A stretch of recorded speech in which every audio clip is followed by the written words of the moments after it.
بسم الله الرحمن الرحيم. الحمد لله رب العالمين، والصلاة والسلام على خير خلق الله محمد وعلى آله وأصحابه الكرام، ومن دعا بدعوته واقتدى بسنته وتأدب بآدابه وتمسك بشريعته إلى يوم يبعثون. ربنا أرنا الحق حقا وارزقنا اتباعه، وأرنا الباطل باطلا وارزقنا اجتنابه. ربنا آتنا في الدنيا حسنة وفي الآخرة حسنة وقنا عذاب النار.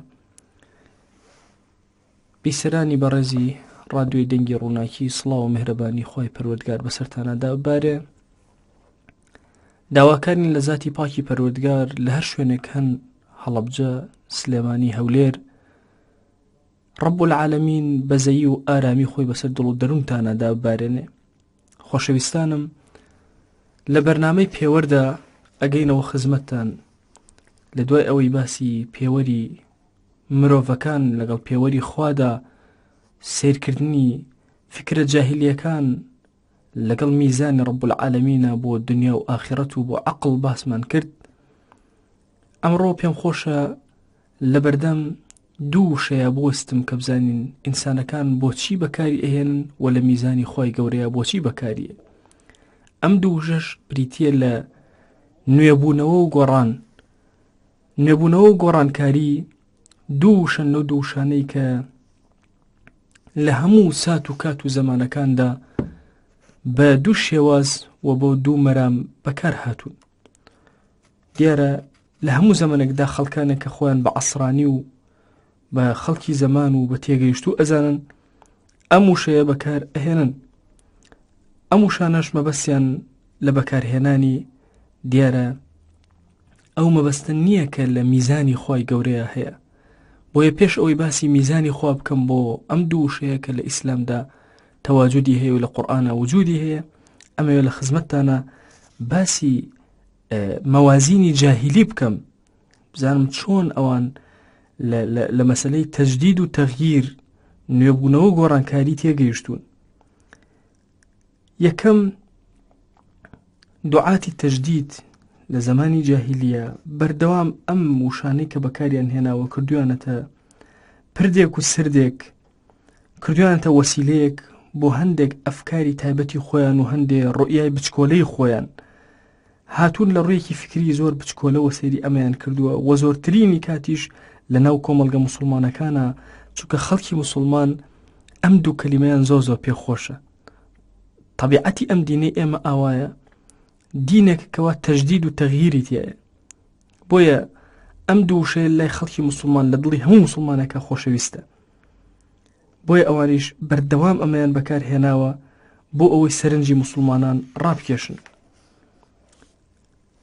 هەمیشە موسڵمانان دڵیان بە سنەتی تەغییری خواوە بەستووە و وابەستە کردووە کە لە بەرنامەی بەرەو هەستانەوەدا بە چەند زنجیرەیەک باسی تەغییرم کردووە بە درێژی. بەڵام گرنگ ئەوەیە ئێمە بزانین هەموو کاتێک ئەمانە وشانێک هەڵ ئەبژێرن کە لای خەڵک جوان بێ، ئەمە فکرەیەکی شەیطانی عەزیزانم. مەسەلەی شەڕ بە مستەڵەحات فکرەیەکی زۆر کۆنە.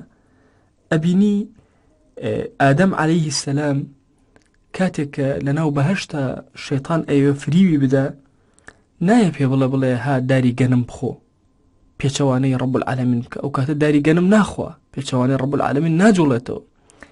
پێی ئەڵێ هەل ئەدولکە عەلا شەجەرەتی الخولد، ئەرێ پیشانت بدەم داری خولد، داری هەمیشەمانەوە، داری خالیدیەتت پیشان بدەم. سبحان الله، یعنی باسی داری خولدەکە، داری خالیدیەت ئەکا. بۆیە بەڕێزەکانم، کاتێک کە باسی داری خولد لە بری گەنم بەکارەهێنێ، ئەمە شەڕە بە مستەلاح، شەڕە بە زاراوە.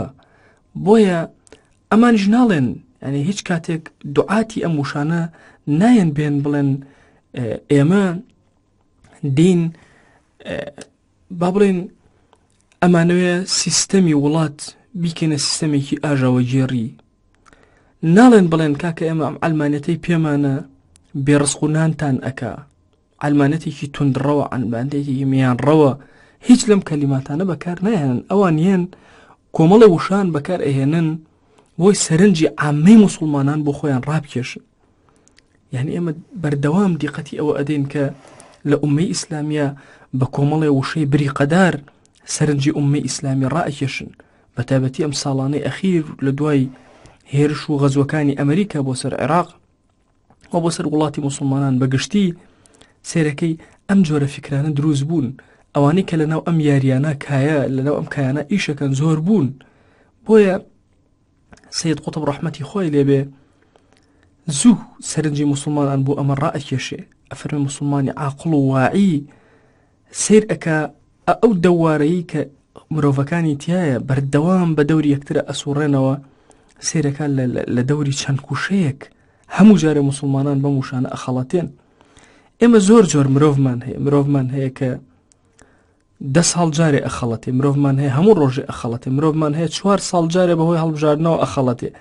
ئەنواع جۆری مرۆڤەکانمان هەیە، ئەوان دێن دیراسە لەسەر ئەم جۆرە مرۆڤانە ئەکەن و دێن لەناو موسڵمانانە ئەنواع کەلیماتی بریقەداری جوان بەکارەهێنن، هەتاوەکو فلیمێکی سینەمایی زۆر جوان دەرکەن و هەمیشەش ئەم وشانەیکەوە بەکاری ئەهێنن کۆمەڵێ گۆرانی بێژ بۆیان ئەڵێتەوە، کۆمەڵێ منتیجی سینەمایی بۆیان تەرتیب ئەکا، کۆمەڵێک جل و بەرەک فرۆش، کۆمەڵێک سەحافە و وشە فرۆش سەحۆفی، کۆمەڵێک کوتاب و نووسەری دەربار یان ئەم وشانە جوانتر ئەکەن و فوی پیا ئەکەن و هایلێ ئەکەن کە خەڵکی موسڵمان سەرنجی بۆ لای خۆی ڕابکێشێ و تەئسیر لەسەر خەڵکی موسڵمان زۆر بە سەریعی دابنێ. ئەمەش زیاتر لە دوای 11 سپتێمبەرەوە هەموو ئەم حاڵەتانە زیادی کرد لە عالەمی ئیسلامیە و بالذاتیش عەزیزانم دوو مووقف یان دوو جۆر خەڵک ئەم وشانە بەکارەهێنێ، وشەی تەجدید و تەغییر. خۆی تەغییر ئەگەر تەرجەمەیکن بە کوردی نابێ بڵێن گۆڕان، چکە وشەی گۆڕان لە بەرامبەر تەغییرە غەڵەتێکی شایعە، ئەبێ بڵێن گۆڕین یان بڵێن گۆڕانکاری یان بڵێن گۆڕاندن.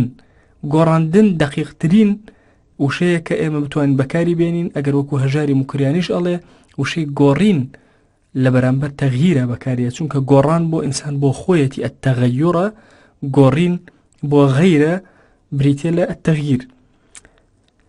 دوو مووقف دروست بوو لە دوای 11 سپتێمبەرەوە. مووقفێکیان فرسەتێکی کەبیر و فرسەتێکی زۆر گەورە بۆ ئەو کەسانە دەستگیر بوو کە هەوڵ بدەن بە ناوی تەغییرەوە، بە ناوی تەجدید و گۆڕانکاریەوە بێنە ناوکایەکە و یعنی هەوڵ بدەن عەقڵە مستەقیلەکان وردە و لە داگیر بکەن.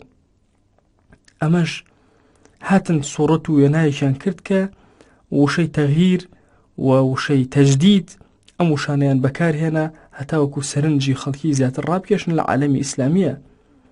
ئەمەی کە عەرستانەکەم تەنها پەیوەزنیە بە کوردستانەوە، هەموو ئومەتی ئیسلامی لەناو ئەم حاڵەتە و بەم دوو وشەیەوە گیرۆدە بووە.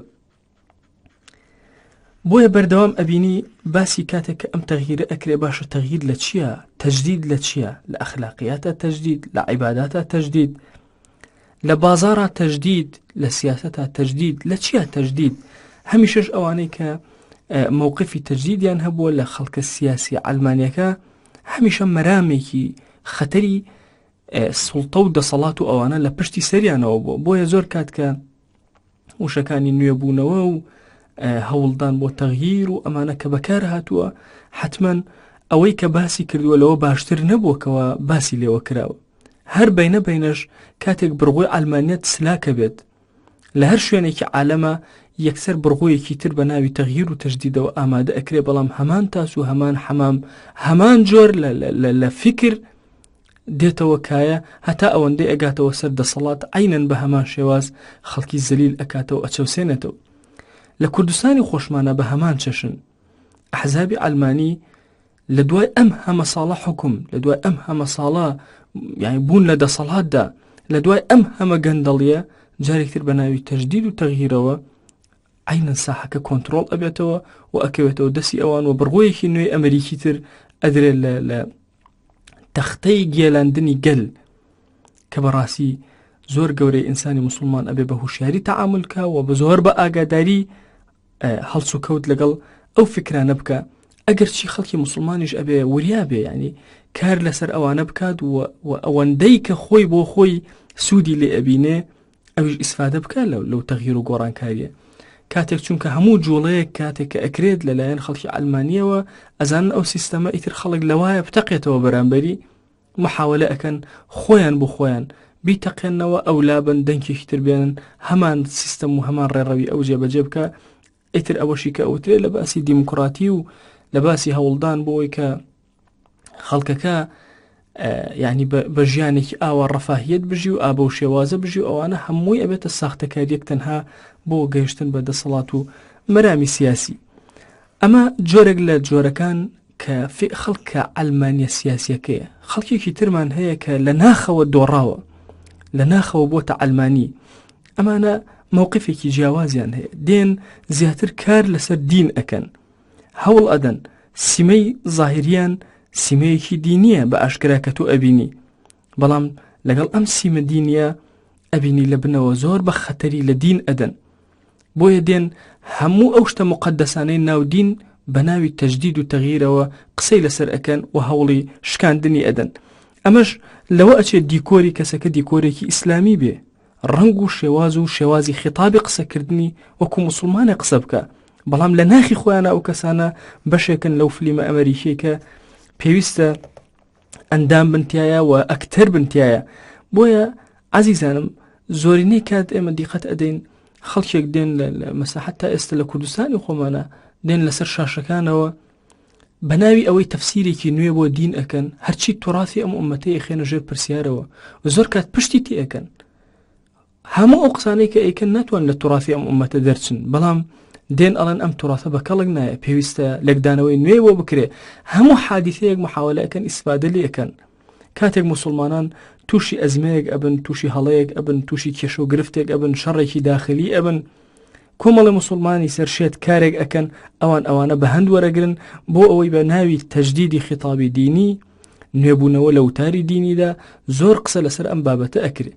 بۆیە زۆرینەی کات ئەگەر دیقەت بدەی کەی باسی ئەم حاڵەتە ئەکەن خەڵکی ئەلمانی، کاتێک باسی ئەم حاڵەتەکەن کە مسلمانان لاوازیا بن، ئەگەر نا مسلمانان لە هێز و قووەت و گەشەی دەعەویا بن، ئەوان فریای ئەوە ناکەون باسی ئەو بکەن کە پێویستە تەجدیدی خیتابی دینی بکرێ، پێویستە نوێکاری لە وتاری ماوەسایانی ئاینیا بکرێ، فریای ئەمە ناکەون. کاتێک کە مسلمانان ئەکەونە ژێر پرسیارەوە. بنمونە لە کوردستانە کاتێک شەڕی داعش دروست ئەبێ، یەکسەر هەموو ئەلمانیەکان و ئەوانش کەوا ئیسلامین و لە ناخەوە قەناعەتیان بە ئەلمانیەت هەیە، لە ناخەوە تەسلیم بوون بوونەتە ئەکتەری فلیمەکەی ئەلمانیەت و ئەمریکا، هەمویان هاواری ئەوەکەن پێویستە ماوەسایانی ئاینی وتارەکانیان تازە بکرێتەوە، نوێ بکرێتەوە، قسەی لەسەر بکرێ، نابێ ماوەسای ئاینی بەو شێوازە قسەکە، نابێ ماوەسای ئاینی.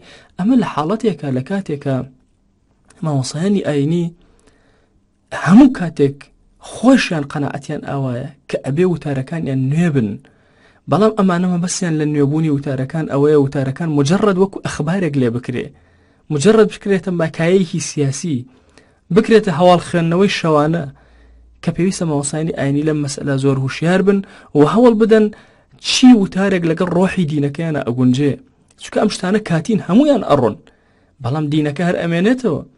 بۆیە ماوەسایانی ئاینی لەم حاڵەتانە پێویستە شەڕ لەگەڵ بەرامبەرەکانیانە بکەن بە جانیبە ڕۆحیەکە، بە جانیبە بە قووەتە ئیمانیەکە، چونکە لەم زەمانانە کە حاڵەتەکان ئاوا دروست ئەبێ ماوەسایانی ئاینی پێویستە زۆر بە وریایی لە کایەکە بێنە دەرەوە و محاولە بکەن لە ناو ئەو کایە سیاسی زۆر خەتەرەی کە بەرهەڵسکاری مسلمانان ئەبێتەوە ئەوان بێن نەخێر بە پێچەوانەوە، ئیشکەن لەسەر ئەوەی کە ڕۆحی مسلمانان ئاسوودەکەن، چونکە مسلمانان هەمویان زەینیان ماندوو ئەکرێت لەو کاتانە.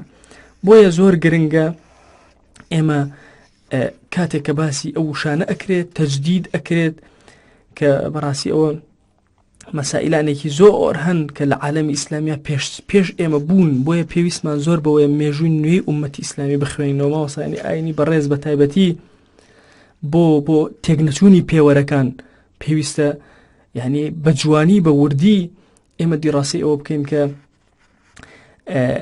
کۆمەڵگەکانی تر دەوروبەرمان چۆن غەزو کراون، چۆن قسەیان تیا کراوە، چۆن هێرش کراوەتە سەریان، چۆن گۆڕانکاری لەناو ئەو کۆمەڵگایانە دروست کراوە، چۆن ماوەسایانی ئاینی کەوتونتە بەر هێرش و لێشا و چۆن خەڵکی مسلمان و سەحوە ئیسلامیەکە تووشی شکست هێنراوە پێویستە هەمومان پێکەوە دیڕاسەیکەین بۆ ئەوی دەرەنجامێکی جوان دابنێن و ئەهدافێکی جوان دابنێن و نەخشە ڕێگایەک دابنێن کە ئەوانە کاریگەری لە نەخشە ڕێگای ئێمە نەکەن و مەشغوڵمان نەکەن بە شتی لاوەکیەوە. دیارە شتی زۆر هەیە لەم بارە باسیکەین، منیش نامەوێت زۆر لەو بابەتا بە تەواوی قوڵ بینەوە باسی هەموو لایەنەکان بکەین کە چۆن وشەی تەغییر و تەجدید بەکارهێنراوە کە لە هەوڵێکی زۆر گەورە دراوە بۆ ئەوی خەڵکی موسڵمان لەژێر ئەم ڕایانە کۆ بکرێتەوە و دوور بخرێنەوە لە ئەساسی ڕۆحی شەریعەت و ڕۆحی دینەکە بە ناوی ئەوەی تەبعاً خەڵکی موسڵمان هەموو خۆشەویستیان بە وشەی تەغییر هەیە، خۆشەویستیان بە وشەی تەجدید هەیە، چونکە تەجدید لە ئومەتی ئێمە شتێکی نوێ نییە و شتێکە هەموو 100 ساڵ جارێک تەجدید ئەبێ و تەغییر و گۆڕانکاری ڕۆژانە ئەبێ لە خەڵکی موسڵمانە دروست بێ کە مامۆستایانی ئاینی بەڕێز زۆر کات لە وتارەکانیانە باسییان کردووە. بۆیە ئێمە پێویستمان بەوەیە پێوەری خوا جەل جەلالوهو بزانین. ئەمە گرنگە کە ئێمە بزانین پێوەری خواگیان جەل جەلالوهو چۆنە لە مەسەلەی تەغییرە. گرنگە بۆ ناسینی پێوەری خواگیان بزانین یەکەمین شت میزانی خوا جەل جەلالوهو ئەلەمەوە دەست پێ ئەکات، تەرازووی خوا لە مەسەلەی تەغییر و تەجدیدە ئەوەیە کە دینی خوا جەل جەلالوهو بریتە لە ئیسلام. ئین الدین عند الله الئیسلام. غیری ئیسلاممان قبول نییە بە ناوی تەجدیدەوە تەقاڕوبی ئەفکارەوە بین وڵا تۆزێ ئێمە لە ئیسلام پاشەکشەکەین و ئەوانیش تۆزێ لە مەسیحیەت و نازانم گاوریەت و یەزیدیەت و هەرچی شتیانە پاشەکشەکەن و دوای لە نەتیجا بگەینە یەکتریان ئەلمانیت بما خاتە یەکتر نا. ئین الدین عند الله الئیسلام. ئیسلام بەرنامەی سەرەکی ئەم دینەی ئێمەیە و هیچ مەجالێک نییە ئێمە دینێکی تر قبول ناکەین غێری ئیسلام نەبێ، کەوابوو ناکرێ بە ناوی تەجدید و تەغییرەوە بڵێن وڵا دینی خۆمانمان گۆڕی، بەڵکو میزانی خوا بۆ تەجدید و تەغییر ئەوەیە چاک دەست بە دینەکەتەوە بگری. ئەمە یەک. دوو طبعا ئەوش چەند لایەنێکی هەیە مەسەلەی خواناسی، عەقیدە، ئەحکام، ئەخلاق. ئەم سێشتە گرنگە لە ناو دینە ئەبێ قەناعەتێکی کولیمان پێ هەبێ لە مەسائلی عەقائیدیە، لە مەسائلی ئەحکامە، حکمەکان، حکمە شەرعیەکان، لە مەسائلی ئەخلاق. دووهەمین دانە یعنی گەورەی میزانی خوا جەل جەلالوهو لەوایە کە ئوسوولەکانی دین، ئەساسەکانی دین ئینسانی موسڵمان پێویستە بە چاکی دەستی پێوە بگرێ. ثەوابیتمان هەیە لە دینە ئەبێ دەستیان پێوە بگرێ بە هیچ شێوازێ لەم ثەوابیتێ دەرنەچێ. بە نمونە ڕوبوبیەتی خوا، ئولوهیەتی خوا، ئەحکامەکانی خوا، ئەسما و صفاتی خوا، هەمویان ئەمانە گۆڕانکاریان بەسەرە نایە، تەجدید و تەغییر شمولیان ناکە. ئادەمیەتی ئینسان، بەشەریەتی ئینسان، ئەمانە گۆڕانکاریان بەسەرە نایە. اینجا عەقڵی ئینسان ناکەوێتە پێش نەفسی ئینسان، ناکەوێتە پێش خودی ئینسانەکە خۆی، ناکەوێتە پێش وحی و شەریعەت کە هەندێک لە عەقڵانیە و ئەوانەی کە بە فکری عەلمەنە متەئەثیر بوون ناخیان گەنیوە بە فکری ئەلمانیەت، بەڵام ناتوانن بە ئاشکرا بڵێن ئەلمانین یەن قسە بۆ ئێمە ئەکەن ئەیانەوێت تەجدیدی ئەفکاری ئێمە بکەن بە ناوی ئەوەی کە لە ئەلمانیەتمانەوە نزیککەنەوە. عەزیزانم، ئەوە زۆر گرنگە کە خەڵکی موسڵمان ئاگەی لەو لایەنە بێ کە یعنی عەظەمەتی میزانی خوا جەل جەلالوهو ئەوەیە لە یەک شوێنەوە ڕۆشن نابێتەوە، لە یەک شوێنەوە پرشنگ نادا، لە هەموو کایەکانی دینە پرشنگ ئەدا، بە تایبەتی لە مەسائلە ئاعتیقادیەکانە کە بە هیچ شێوازێک ئەم میزانە گۆڕانکاری بەسەران نایە، تەجدید نابێتەوە. بۆیە دواتر باسیەوەکەم کە تەجدیدی عەمەلی ئەبێ، بەڵام تەجدیدی ئاعتیقادی لە شوێنی خۆی ئەوەستێ، چونکە خەڵکی موسڵمان عەقیدەیەکی ثابتی هەیە. وجودی خوا، بوونی خوا و سەرمەدیەتی خوا، هەتایەتی و تاکوتەنهایی خوا و دەسەڵاتی خوا و هەیمەنەتی خوا و تەدبیری خوا و ئەمانە هەمویان شتانەکەن گۆڕانکاری ئاخر تیا دروست نابێ. ئەمە عەقیدەی ئینسانی موسڵمانە، هەموو کەون خاوەنەکەی خوایە جەل جەلالوهو. ئەمە گۆڕانکاری تیا دروست نابێ. عوبودیەت و عەبدایەتی تەنها ئەبێ بۆ خوا جەل جەلالوهو جێبەجێ بکرێ. محەممەد صلی الله عليه وسلم ڕەسوولی خوا، نێراوی خوایە. قورئان یعنی منەزەلە لایەن خوا و وحی ئەوە. سنەتەکانی پێغەمبەری خوا صلی الله عليه وسلم يعني قرآن وسنة مصدري تلقي أم أمة، مصدري تشريعي أم أمة. أما نقولان كاريان بسرانايا إيمان بخوا بصفات كاني خوا، إيمان بملائكة، إيمان بقضاء وقدر، أما نقولان كاري بسرانايا. اینجا ئینسان مەخلووقێکی بەڕێزە لای خوا جەل جەلالوه، بۆیە دانراوە ئەم سەرزەویە زیندوو کاتەوە، ئاوەدان کاتەوە. ئەمانە هەموو حەقیقەتێکی نەگۆڕن و تەغییران بەسەرا نایە. هەموو ئینسانەکان مرۆڤەکان لە یەک ئەسڵ هاتوون کە ئادەم عەلەیهی سەلام، هیچ جیاوازێکی ڕەنگ و ئەوانە نییە و بەڕێزترینە لای خوا ئەوانە کە تەقوای زیاترە، کە عەمەلی ساڵحە، کە نەسەب و ماڵ و مەرکەز و نازانم تەبەقە و جنس و ئەمانە هیچیان تەئسیراتێکیان نییە کە بوو تەجدید لەم ئەساسیانە ناکرێ.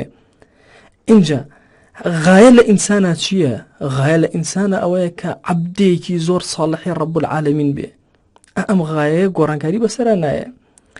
اینجا مجتەمەعی ئینسانی هەر هەمووی ئێمە ئەڵێن زەوی پێکەوەی گرێ نادا، وڵات پێکەوەی گرێ نادا، سنووری دەستکرد پێکەوەی گرێ نادا، عەقیدە پێکەوەی گرێ ئەدا. ئەمە شتێکی مسلمە لەم دینە ئیلاهیەیە. بە هیچ شێوازێک جنسیەت و قەومیەت و ئەڕضیەت و لەونیەت و ئەمانە پێکەوەی گرێ نادا. ئەوەی کە پێکەوەی گرێ ئەدا بە تەواوی بریتە لە چی؟ بریتە لە عەقیدەکە پێکەوەی گرێ ئەدا. ئەگەر نا مەساڵحی اقتصادی و سیاسی و ئەوانە پێکەوەی گرێ نادا، هەموویان شتی کاتین ئەوانە. بەڵام مەسەلەی عەقیدە شتێکەکەوە کاتی نییە و مرۆڤەکان هەر هەموو بە ئەنواعی زمانەکانەوە هەر هەمویان لەژێر یەک ڕایە کۆ ئەبێتەوە کە ڕایە عەقیدەی ئیسلامە. اینجا ئەم دنیاە شوێنی ئیمتیحانە و ئاخرەتیش شوێنی حیساب و جەزایە. مرۆڤ ئیبتیلا ئەکرێ، یعنی ئیمتیحان ئەکرێ لە دنیا بە هەموو حەڕەکەیەک کە ئەمانە هەمووی شتانێکن لە میزانی خوایە، گۆڕانکاریان بەسەرا نایە و ثابتن و قابل نین بۆ هیچ نوێبوونەوەیەک و قابل نین بۆ هیچ گۆڕانکاریەک. ئەی باشە گۆڕانکاری لە دینە لەکوێیە؟ ئەمە پرسیارە گرنگەکەیە کە ئێمەی موسڵمان یعنی پێویستمان بەوەیە کە لەسەری بوەستین. بەڕاستی ئەگەر بێت و یعنی ئێمە بڵێن وەڵا کاکە هەموو شتێک هەر گۆڕانکاری تایە، ئەو کاتە ولو اتبع الحق أهواءهم لفسدت السماوات والأرض ومن فيهن. حق بەڕاستی هەبێ شوێن ئەهوای خەڵکەوێ هەر ڕۆژەی لەو نەگنا، ئەمانە حەقائیقێکن کە گۆڕانکاریان بەسەرا نایە و ثەوابیتی دینن و دەستکاری ناکرێ. ئەی ئەو شتە چیەکەوە گۆڕانکاری بەسەرایە لەناو ئەم ئومەتەی ئێمەدا؟ ئەو شتێکەوە گۆڕانکاری بەسەرا دێ بریتە لە مەواضیع فقهیە غیر ثابتەکان. بۆیە ئەڵێم غیر ثابتەکان هەندێ مەسائلمان هەیە لە فقها کۆتایی پێ هاتووە، تەواو ئەوە میزانێکی باریز خوای گەورە دایناوە و بڕانوێتیەوە. بنمونەوە یعنی ئەمە هەموو ئومە ئیسلامی لە ئەسڵەکانی ئەگەڕێتەوە بۆ قورئان و سنە ئەبینی مەسەلەن حتى يعطوا الجزية عن يد وهم صاغرون ومن يتولهم منكم فإنه منهم لقد كفر الذين قالوا إن الله ثالث ثلاثة. يعني أما كاتكين خزمة قرآن لبروي بلن ولا كاك قرآن تندروي تيان نميني أبي هندي آيات هي باسي نكين حتى وكو يهود ونصارى جزية أدن وزور بچوكيشن بدسي خوان جزية كتسيما كانوا بسري شوروا أبي أوابن لقل أمتي إسلامية نك أمرو سيادة وقيادة أمة إسلامي كان. أما بلن والله لا لبروي تندو تيجي بلاو أكاتو لقل أفكاري ترى ناقون جو نابي إما خلق كافر كين خوا أفرمي لقد كفر الذين قالوا إن الله ثالث ثلاثة. بوي هندق لمواضيع أحكامي فقيها وحكم دان بسر خلق داهن كلا قرآن وسنة وارد بون أو أنا هيج قرآن كاريكيان بسر النايو منتهينو كتايبيات ونبناوي حواري أديانا ونبهيش يوازك نبناوي عقلك دوغما وكبيوايا يعني عقلك ك أيوة تجديد لدينك نازاني خوي خراوة خوي تسليم بو خوي بو تأكتر ل برنامج كان ترى إما يعني لبرنامج علمانيا كان عزيزة كانوا إما أوي كباسي أكين أوي عقيدة وأحكام هردو كان بيك ولا ثوابت دين أوي كجوران كاري بسرايات دابزاندني أحكام كان لواقعي خوتا بويا علماء لدير زمانه فرميانا يعني أوي كتغييري بسرايا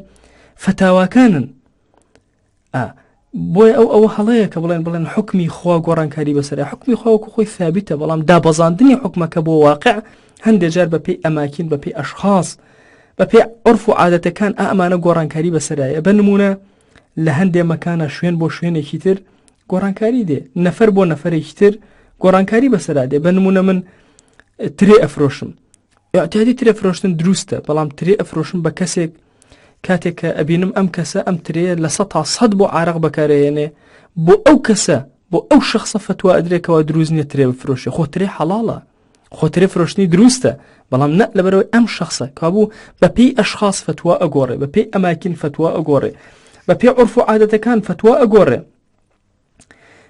ئەفەرمێ مەسەلەی سوێنەکان ئیبن القەیم ئەفەرمێ مەسەلەی ئیقرار مەسەلەی نەزرەکان باشە ئەگەر وتی سواری دابە نابم، کەسێک سوێنی خوار وتی سواری دابە نابم، بەڵام لای ئەو قەومە دابە تەنها بەچی بەکارەهات بە گوێ درێژ بەکارەهات، کابوو سواری ئەسب بێ ئەو کەسە گەرچی ئەسب و هەرچی شتێکە لە زمانی عەرەبیا پێوتێ دابە ئەو سوێنەی ناکەوێ. کەوا بوو جۆرێک لە جۆرەکانی تەغییر لە ئومەی ئیسلامیە تەغییرە لە فتوایە، جۆرێکتر لە جۆرەکانی تەغییری ئەم ئومەتە تەغییرە لە ناخی خۆیە، ئەمە میزانی خۆیە، دڵی خۆت بگۆڕی، هەموو ڕۆژێ محاسبەی خۆت کە، نەفسی خۆت پاکەرەوە، دڵی خۆت پاکەرەوە، ڕۆحی خۆت پاکەرەوە. إن الله لا يغير ما بقوم حتى يغيروا ما بأنفسهم. أم لا ينال تغيير زور قوريك لدينا باسكري أما ميزاني خواجة لجلال بو تغيير وتجديد بو گرنگ إما زور بورياي تعامل لقل أم مصطلحانا بكي نكي نجر كاريگري كافران وبيدينان أواني كوا بونا تبوق بو علمانەتی عالمی و بۆ ئەمریکای عالمی. ئێمە گرنگە ئێمە مسلمان بزانین لەکوێ وشەکانی نوێوخوازی و وشەکانی گۆڕانکاری و گۆڕین بەکار ئەهێنین. إن الله لا يغير بقوم حتى يغيروا ما بأنفسهم. هەموو ڕۆژێک خەڵکی مسلمانە بێ لەم نقطەیە گۆڕانکاری بەسەرا بێ، ئەمە حەقی بەسەر ئەزمینە و ئەمکینە و ئەشخاص و ئەمانە نییە. هەموو ڕۆژێک خەڵکی مسلمان ئەبێ گۆڕانکاری لە ناخی خۆیان دروستکە، بەرەو خوا زیاتر بڕوە، عبدایەتەکان زیاتر جێبەجێکە، صدقی زیاترکە، ڕازگۆیەتەکەی زیاترکە، تەقوای زیاترکە، ئەخلاقی بەرزترکە، حیا و شەرمی زیاترکە. ئەمە باڵای ئینسانی پێ بەرزە بێ. ئەمە تەغییر و گۆڕانکاری جزری ئەبێت لە کەسەکان ئەگەر بەم شێوازە گۆڕانکاریان بەسەرهات کۆمەلگا بەرەو کۆمەلگایەکی دروست ئەڕوا. بۆیە سێرەکەی ئەو کەسانەی کە مجددی ئەم دینە بوون کە پێغەمبەریان صلی الله علیه وسلم ئەفەرمێ هەر 100 ساڵ جارێک کەسێک دێت تەجدیدی دینەکە ئەکا، دینەکەمە بەس ئەوە نییە کە بێتۆ تەفسیرێکی بە حساب نوێ بۆ قورئانەکەی بڵێ وەڵا ضەرب بە معنای لێدان نییە لە قورئانە و هەرچی ئاەتێکە کە علمانیەکان باسی ئەکەن تۆ باسیکەی بڵێ وەڵا تەجدیدم لە دینە کرد. عەزیزانم تەجدید بەمە نابێ، تەجدید بەوە ئەبێت کە ئینسان چۆن ناخی عەبدەکانی خوا بەرەو ئاسمان بەرەو لوتکە ئەبا. ئەمە گرنگە ئینسانی مسلمان هەوڵ و جوهدێکی و تەقەلایەکی زۆر گەورەی تێدا بدا.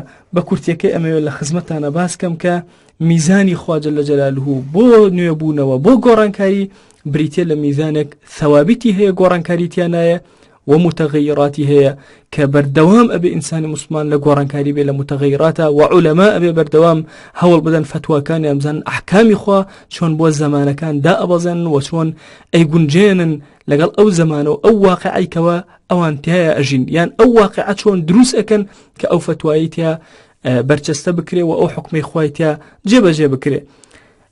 میزانی تەجدید و نوێبوونەوەش لای خەڵکی ئەلمانی و لای ئەو کەسانێکەوە بە ناویش مسلمانن بەڵام بوونەتە ئەکتەر لەلای فکرە بۆگەنەکان، ئەوان لەلای ئەوان لە فکری ئەوانە ئەبەو شێوازەیە کە بێن هەرچی ئوسولیاتی دینە نەیهێڵن، هەرچی شتێک کە ناوی دینە هەمووی پێشێلکەن بە ناوی ئەوەی کەوە گۆڕانکاری و خەڵکی مسلمانیش چەپڵیان بۆ لێ بدا و شوێنیان بکەوە تێنەگە لە مەرامە گەڵاوەکانیان. بۆیە کەسی مسلمان بێ وریا بێ، هوشیار بێ، ئاگادار بێ، بزانێت پێوەرەکان چۆن جێبەجێ ئەکا پەیوەزی بە پێوەرەکانی خواوە نەک بە پێوەری زەمان و مادەوە. داواکەین لە ذاتی پاکی پەروەردگار هەر بەڕێزێکی گوێی لە ئێمە گرت، ڕەحم و بەزەی و میهرەبانی خۆی بەسەریا ببارێنێ.